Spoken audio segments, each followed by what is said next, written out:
이제 읽으면서 한 번 더 이제 읽으려고 이 발음이 여야타 여야디아 이 끝에 다야 발음이 디아 이런 것들이 잘 안 돼서 쭉 한번 읽었는데 그래도 뭐 읽기가 어려운 이름들입니다.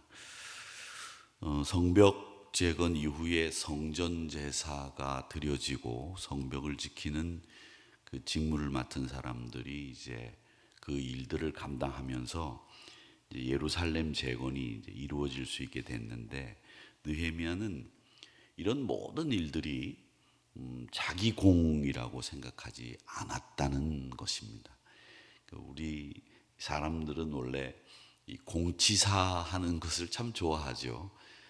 그건 말이야 내 때 한 거고 그건 내가 한 거고 그건 내가 아니면 할 수 없었던 일이다라고 하는 이런 공치사가 참 우리 사람들에게는 자주 오르내리는 이야기입니다. 그런데 느헤미야는 좀 달랐어요. 그게 뭐냐면 이건 다 하나님의 은혜입니다. 그리고 믿음의 선배들이 하신 일입니다. 오늘 22장 1절에 나오는 제사장 이름들 있지요. 스알디알의 아들 수룹바벨, 또 예수아와 함께 돌아온 제사장 레위 사람, 또 스라야와 예레미야와 에스라 이렇게 나오는데 이 사람들이 뭐냐면 느헤미야보다도 먼저 예루살렘에 돌아온 사람들이에요. 그러니까 먼저 와서 이 느헤미야가 총독으로 부임해서 예루살렘을 재건하도록 말하자면 정지 작업 그리고 해야 되는 선 정보 입수 뭐 이런 것들을 한 사람들입니다. 그러니까 이 느헤미야는 내가 아무것도 없는데 와가지고 이 성벽 재건하고 말이야 성전 제사 너희들이 드릴 수 있도록 했다 이렇게 하지 않고 이 자기보다 먼저 온 분들 이름을 서술함으로 해서 이분들의 공이었습니다. 그리고 이분들이 애썼습니다. 이 모든 것이 하나님의 은혜입니다 라고 하는 이야기를 하고 있는 것이 바로 12장 1절의 내용이다 라고 하는 겁니다.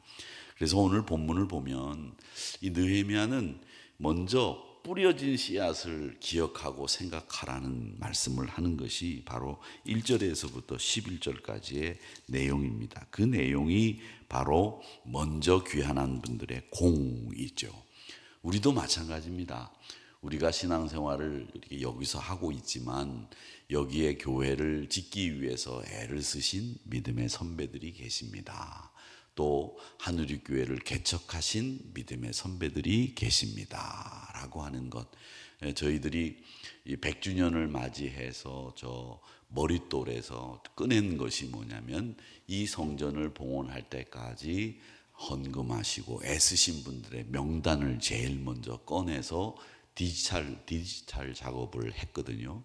그 디지털 작업을 하면서 제가 이렇게 면면들을 보니까 지금까지도 예배 때마다 참석하시고 또 예배 때마다 참 헌신하시는 그분들이 그 옛날 젊은 시절 어린 시절 이 교회를 건축하기 위해서 애를 쓰신 분들이다라는 면면들을 제가 봤는데 그런 분들을 잊지 않고 기억하는 것, 그게 우리의 사명이기도 하고 또 그런 정신을 다음 세대에게 물려줍시다라고 하는 것, 그게 이 느헤미야 마지막 부분을 살피면서 저는 여러분들에게 강조하고 싶은 내용입니다.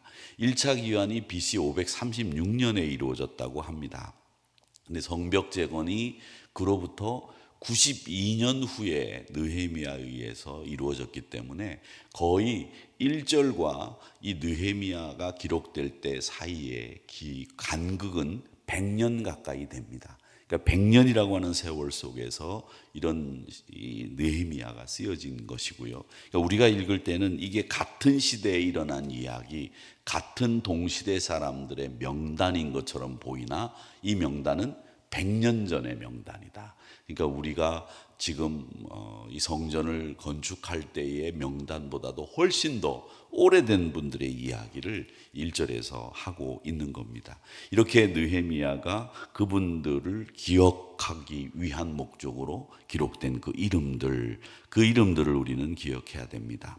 약속으로 하나님의 약속으로 땅에 돌아오기는 했지만 그들이 바라봤을 때 느헤미야보다도 힘도 없고 또 처음 돌아왔을 때 그 무너진 성벽과 성전을 바라보면서 얼마나 많이 실망하고 울었겠습니까? 그런 그들의 헌신과 애통함이 열매를 맺고 있다라고 하는 이야기를 하고 있는 겁니다. 궁극적으로 헌신자들을 통해서 하나님은 일을 하시지만 그 모든 일들은 하나님이 하시는 일이다라고 하는 걸 꼭 기억하셔야 됩니다. 그러니까 우리가 누리고 있는 것, 이거 대부분 믿음의 선조들의 헌신 덕분입니다. 우리나라가 참 어렵고 힘들 때 보릿고개를 넘기고 먹을 게 없었습니다. 그렇죠? 지금은 뭐 쌀이 지천에 남고 쌀 말고도 밥 말고도 먹을 게 얼마나 많이 있습니까? 정말 먹을 게 많습니다. 그런데 제가 어릴 때만 하더라도 저야 이제 먹을 게 없는 정도는 아니었는데 저희가 먹을 때 이 얼마나 쌀이 부족했는지 월남이라고 하는 베트남에서 쌀을 수입해 오지 않았습니까? 지금은 그 쌀이 굉장히 비싸더라고요. 보니까 집사람하고 제가 장에 가보니까 그 쌀에 색깔을 입혀가지고 10kg짜리 하나에 8만 원씩 하고 막 4배, 5배 정도 하던데 옛날에는 그 쌀을 가지고 밥을 해 먹으면 배가 쉬 꺼진다고 해가지고 말이죠.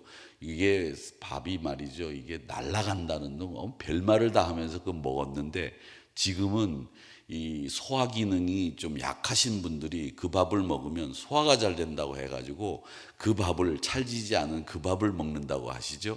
영양분은 다 똑같다고 하는데 시대마다 다른 거죠. 지금은 비싼 쌀이 돼가지고 소화 기능이 약한 분들이 건강을 위해서 드시는데 예전에는 없는 분들이 먹고 나면 힘쓸 수가 없다. 먹고 나서 돌아서면 다 소화가 돼가지고 내려가 버리고 이게 밥 먹은 거 같지가 않고 돌아서면 배고프다고 그렇게 얘기했던 쌀이 정붐이라고 하는 쌀이었습니다. 그것도 구하기가 힘들었던 적이 있어서 보리쌀을 섞어서 먹어라, 쌀을 먹지 말아라, 이런 이야기까지 하면서 우리가 살았던 사람들입니다. 그런데 지금 우리가 이렇게 잘 살게 되고 OECD 국가에서 5위 사는 생활 수준은 5위 정도 된다고 하고 지표로는 9위에서 10위 정도, 이탈리아나 우리 한국이나 비슷하다 이렇게 얘기를 하는데 이탈리아보다도 우리나라가 훨씬 더 잘 살아요. 제가 볼 때는 분명히 더 잘 삽니다. 그리고 국민들의 수준도 이탈리아보다도 우리 대한민국 국민들의 수준이 훨씬 더 낮습니다. 이렇게 교육 수준이 높고 잘 살게 된 것은 뭐 때문에 그러냐? 이건 부인할래야 부인할 수 없는 우리 선배들, 아버님들, 또 할아버지, 할머니들이 허리띠를 졸라매고 잘 살아보자고 애를 쓴 까닭에 우리가 이렇게 된 것을 대한민국 국민들은 잊으면 안 됩니다. 정말 잊으면 안 됩니다.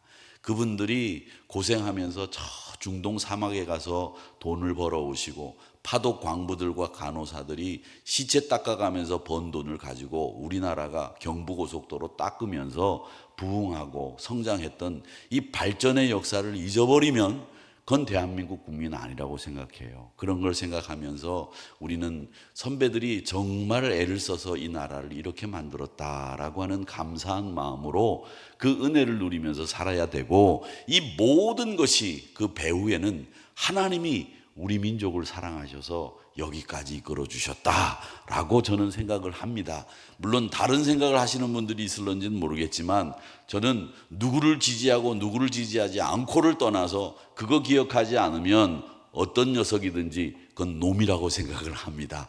그래서 이 대한민국이 이렇게 된 데까지 하나님의 은혜를 생각하는 것, 이게 오늘 이 느헤미야를 통해서 배우는 교훈이다라고 하는 것이고요.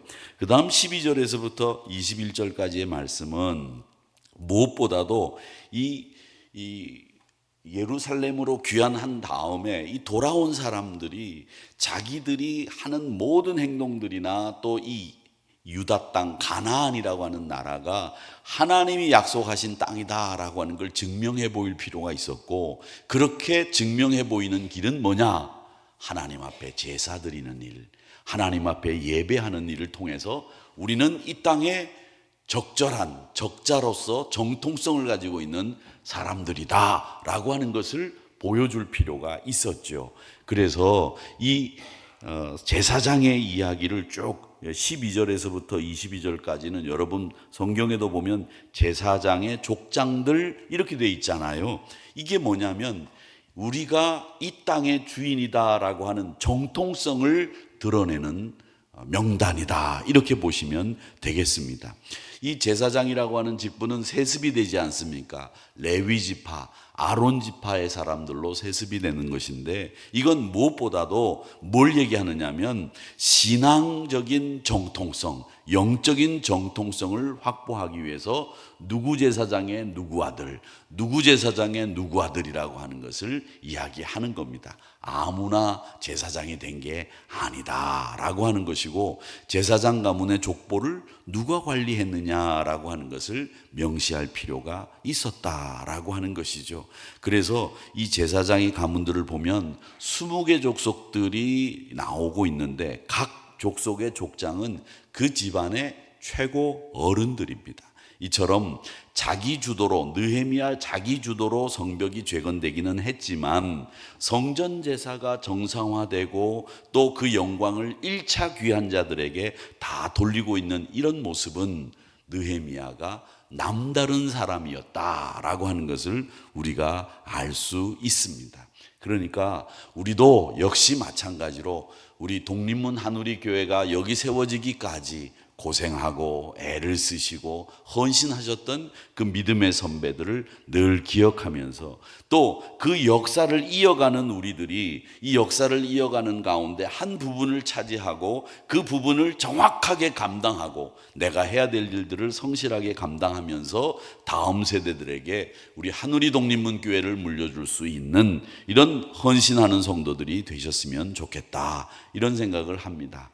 우리가 앞으로도 이 한우리 교회가 100년을 또 200년을 300년을 예수님 오실 때까지 이 땅에서 복음을 전하는 곳으로 남아 있어야 되는데, 이 거룩한 성전이 거룩한 성전이 되기 위해서 우리가 해야 될 일이 뭔가, 이런 사명을 또 우리가 해야 될 일들을 이 느헤미야를 통해서 다시 한번 생각해 보는 시간들이 되기를 바랍니다.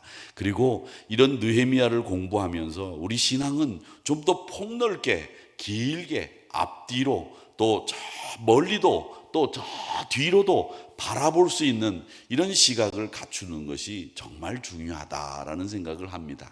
지금 우리가 신앙생활하고 있는 거, 우리의 현실 앞에 놓여 있는 문제뿐만 아니라 멀리 뒤도 볼 수 있고 또 멀리 미래도 볼 수 있는 이런 영적인 시각을 갖는 것이 굉장히 멋진 신앙의 주인공이 아니겠는가, 이런 생각을 하면서 구원의 역사를 이어오신 믿음의 선배들의 그 공을 기억하고, 또 앞으로 우리가 넘겨줄 한우리 교회가 어떤 교회여야 하는지를 생각하면서 우리에게 주어진 사명을 잘 감당하는 우리 한우리 성도님들이 되셨으면 좋겠습니다. 그래서 내가 무엇보다도 이 느헤미야에게 가장 중요한 것은 저는 한마디라고 생각을 합니다. 그 한마디가 뭐냐?